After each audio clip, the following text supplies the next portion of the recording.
అరే బస్ ఆగిపోతే మంచిగా దుమ్మ కొట్టచ్చు. అవునరా. అరే బస్సు వస్తలేదా అన్నకు టైం అడుగు. అన్న టైం ఎంత అవుతుంది? 8:30 అవుతుందిరా. సరే సరే అన్న. అమ్మయ్య నిజానే బస్సు వస్తలేదురా. అవునరా. మళ్ళా టైం ఎంత అవుతుందో అడుగురా అన్నకి. అన్న టైం ఎంత అవుతుంది? 9 అవుతుందిరా. సరే అన్న. అమ్మాయ ఇంకో గంట బస్ ఆగిపోతే ఇంటికి వెళ్ళిపోతా. అవునరా. అరే అన్నకి టైం ఎంత అవుతుందో అడుగురా. అన్న టైం ఎంత అవుతుంది? 9:30 అవుతుందిరా. సరే అన్న. అమ్మయ్య ఇంకొక అర్ధ గంట అంటే ఇంటికి వెళ్ళిపోతా. అవునరా.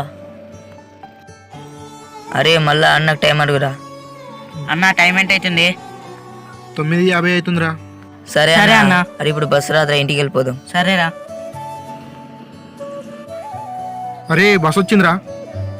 బస్సు వచ్చిందా? మీ స్కూల్ టైంలో కూడా ఇలానే జరిగిందా? అయితే కామెంట్ చేయండి.